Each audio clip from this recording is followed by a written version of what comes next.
નમસ્કાર મિત્રો, એસએસટીવી ન્યૂઝમાં આપ જોઈ રહ્યા છો મહત્વના સમાચાર। ધાનેરામાં ચોમાસા પહેલા ભૂગર્ભ ગટરની સફાઈમાં નગરપાલિકા ઉદાસીન, શહેરીજનોમાં જળબંબાકારનો ભય।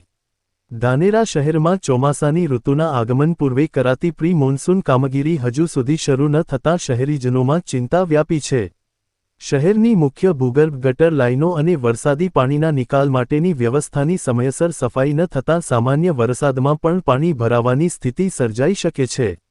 સ્થાનિકોના જણાવ્યા મુજબ શહેરના અનેક વિસ્તારોમાં ભૂગર્ભ ગટરો કચરો, ગાદ અને માટીના થરથી ભરાઈ ગઈ છે। પરિણામે ગટરો ઉભરાવાની સમસ્યા પહેલેથી જ જોવા મળી રહી છે। જો ચોમાસા પહેલા તાત્કાલિક સફાઈ હાથ ધરવામાં નહીં આવે તો ભારે વરસાદ દરમિયાન ગટરનું ગંદુ પાણી રસ્તાઓ તેમજ રહેણાંક વિસ્તારોમાં ઘૂસી જવાની શક્યતા નકારી શકાય તેમ નથી। શહેરીજનોનો આક્ષેપ છે કે દર વર્ષે ચોમાસા પહેલા ગટર સફાઈની કામગીરીના દાવા કરવામાં આવે છે, પરંતુ હકીકતમાં કામગીરી માત્ર કાગળ પર જ સીમિત રહે છે।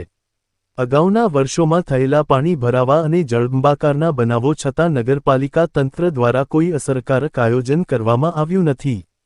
હવે ચોમાસું નજીક આવી રહ્યું છે ત્યારે શહેરવાસીઓ નગરપાલિકા તંત્ર પાસેથી તાત્કાલિક ગટર સફાઈ અને વરસાદી પાણીના યોગ્ય નિકાલ માટે જરૂરી પગલાં ભરવાની માંગ કરી રહ્યા છે, જેથી આગામી દિવસોમાં શહેરને જળબંબાકાર જેવી પરિસ્થિતિનો સામનો ન કરવો પડે।